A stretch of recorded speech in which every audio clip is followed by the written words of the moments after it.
cell phones to vibrate off or mute. Like always, I want to thank you guys for coming out and covering Penn State football. We appreciate it. We don't take it for granted. I want to thank all the Penn State fans that traveled. It was a really cool environment. And I thought, obviously once we got going and started making some plays, you could feel our Penn State presence in the stadium, which was awesome. Haven't been a part of too many games where you lose the turnover battle like that, like we did. It's something we take a lot of pride in and have done a really good job. So to get that type of win while turning the ball over, the Hail Mary, I don't really count that one. But the other ones, were significant. But we did win the explosive play battle. We won the third down battle, which I would not have thought that until I saw the stats. We won the sack battle, although it wasn't a ton of that action for either sides. We lost the starting field position battle, which obviously was the turnovers.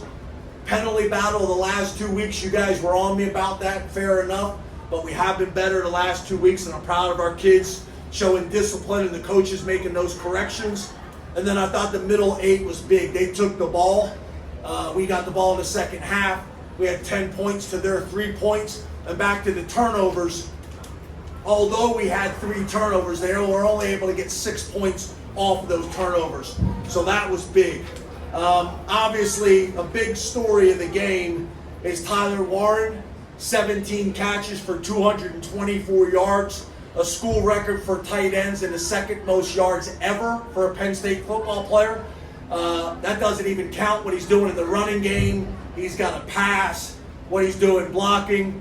I've been talking about him being the best tight end in college football, but the reality is he's now part of a conversation of one of the best players in all of college football.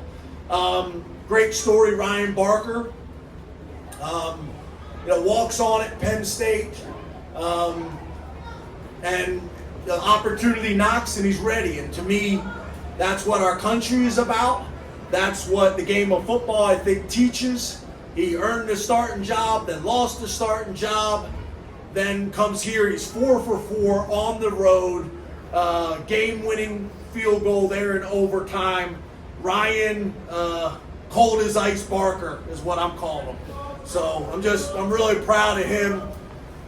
Just how the whole game went. The offense, started out a little slow. The defense really did a good job. Then the offense started going, and the defense needed the offense to have their back. And then special teams, I thought number 1, we went into this game with a ton of respect for him. We always take a certain player or a certain scheme and we say, this guy can't be a factor in the game.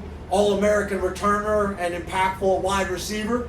And I thought we did a good job in terms of punt location, kick location, and coverage. So that was big.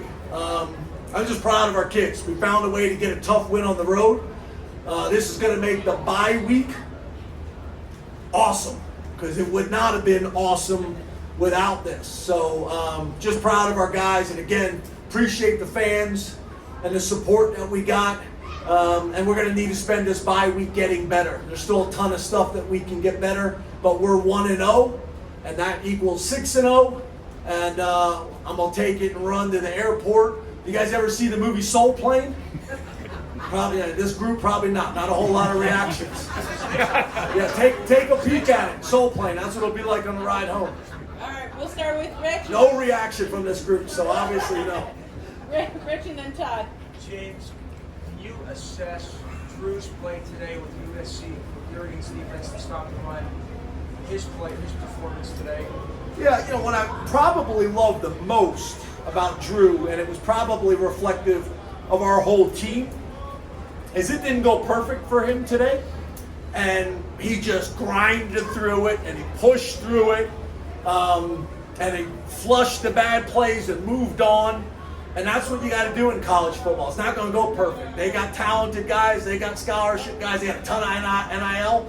And our guys just battled through it. They battled through it. I think Drew's a great example of that. I don't know what his final stats were, but I also want to give Julian Fleming, his flowers too, because you talk about, I think it was 2 huge fourth down plays.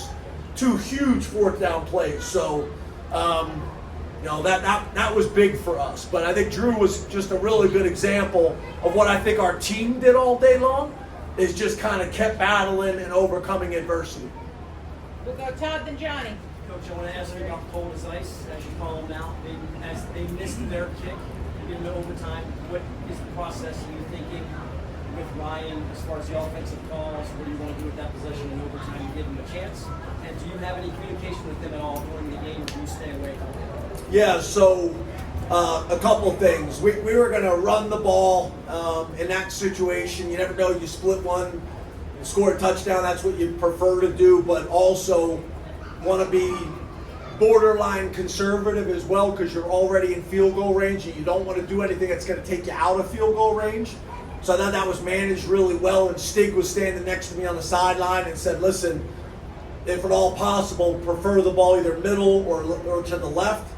And we were able to call a play to get us back into that sweet spot. Then they tried to ice him, and it just went out and hit it. He's kind of like this all the time. Like literally, he's been like that, just steady Eddie. Doesn't get too high, don't get too low.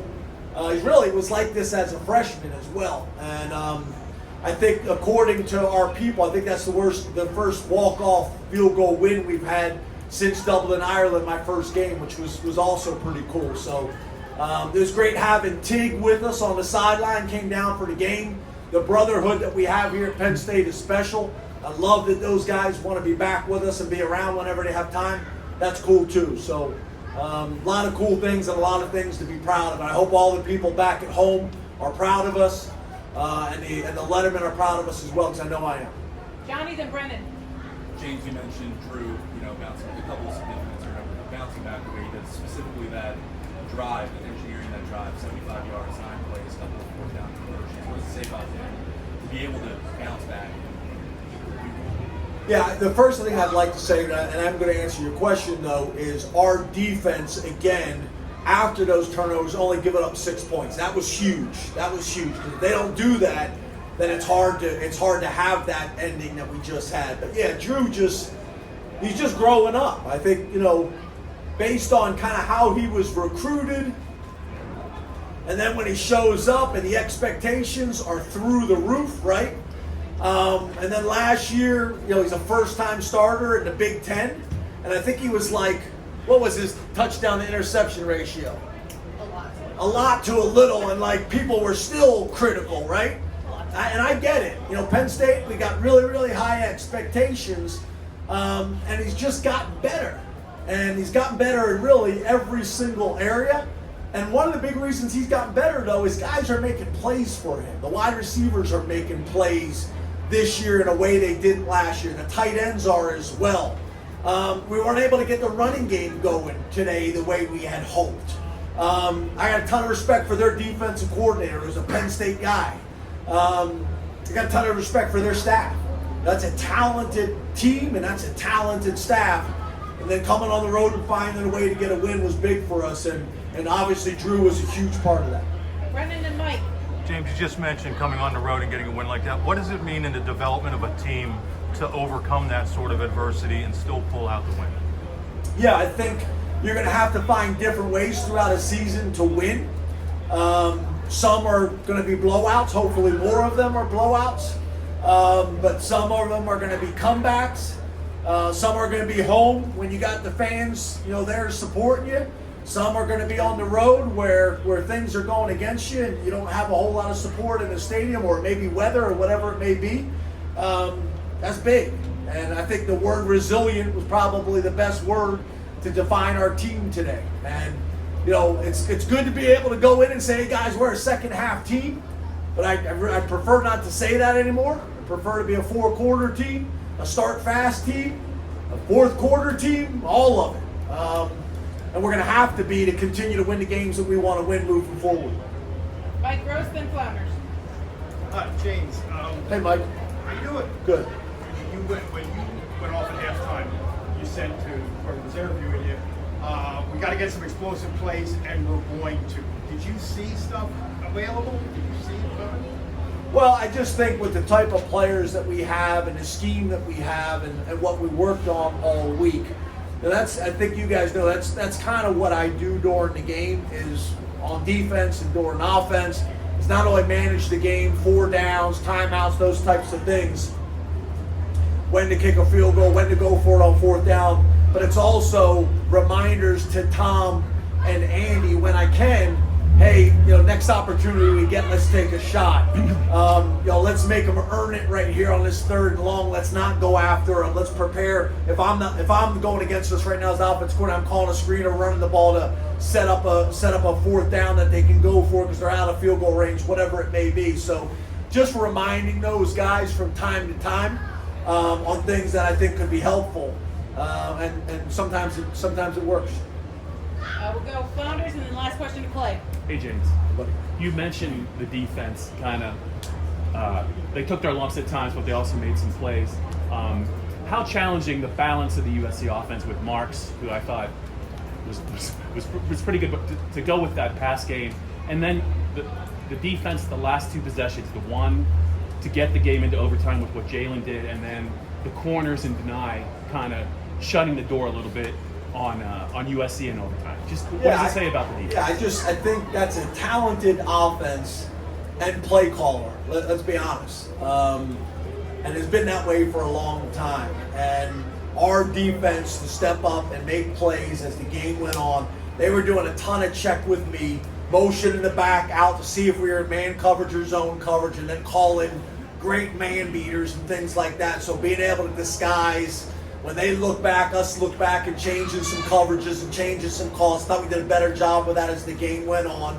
But then at the end of the day, players got to make plays. And I thought our guys did that when it mattered most down the stretch. So, it was pretty cool. See a guy like Reid, who always busts my chops for being emotional.